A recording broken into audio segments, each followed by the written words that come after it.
वाणी या बोलना ही नहीं बल्कि मौन में भी शक्ति होती है। यही कारण है कि धर्मों में मौन को बहुत महत्व दिया गया है। वैज्ञानिकों द्वारा भी इस बात को माना गया है कि सेहत से मौन का गहरा संबंध है और इससे मानसिक शांति मिलती है। मौन से विचारों में एकाग्रता आती है और रचनात्मकता बढ़ती है। इसीलिए जितने भी साधु संत या तपस्वी हुए, सब ने मौन रहकर और ध्यान लगातार ही हमारे जीवन में एक नहीं बल्कि बहुत सारे दुखों का कारण बोलना ही है। क्योंकि हमारी समस्या यही है कि हम चुप नहीं रह सकते, हमेशा कुछ न कुछ बोलते ही रहते हैं और आपके बोलने के कारण ही आधे से ज़्यादा दुख निर्मित होते हैं। परिवार में कल्ला कलेश का कारण भी हमारा बोलना ही होता है। आप जितनी भूख उतना भोजन खाते हैं, जितनी ज़रूरत उतना कार्य करते हैं, लेकिन क्या आपने इस बारे में कभी सोचा है कि आप कितना बोलते हैं? क्या आप उतना ही बोलते हैं जितनी आवश्यकता है या अनावश्यक ही सारे दिन बोलते हैं? इस बारे में कभी अकेले बैठकर जरूर सोचिए कि आज अपने दिन भर में कितना बोला, क्या बोला और सबसे जरूर कि क्यों बोला।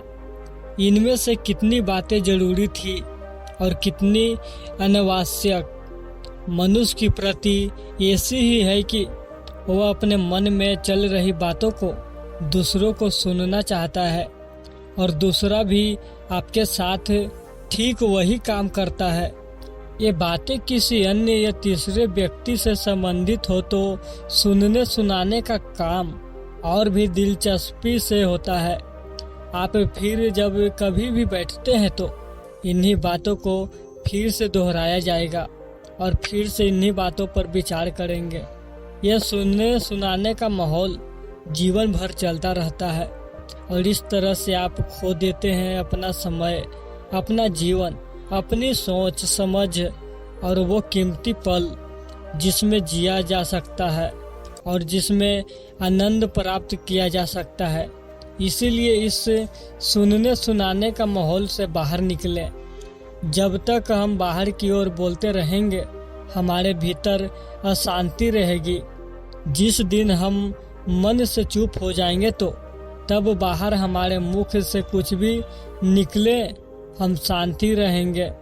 दुनिया में जितनी बुराइयां है, परिवार में कलेश है, पति पत्नी में विवाद है, सब बोलने के कारण ही होते हैं। हम चुप रहना नहीं चाहते हैं, हमेशा सुना देना चाहते हैं, लेकिन व्यर्थ का बोलना ऊर्जा का नष्ट होना है। इसलिए जितने भी बुद्धत्व साधु और संत हुए, वे एकांत की ओर गए क्योंकि उन्हें अधिक बोलना न पड़े और अधिक सुनना न पड़े। महावीर ने 12 वर्ष और महात्मा बुद्ध ने 10 वर्ष मौन रहने के बाद ज्ञान प्राप्त किया। महर्षि रमन और चाणक्य भी मौन के उपासक थे। लेकिन आप इस संसार में रहकर भी एकांत रह सकते हैं।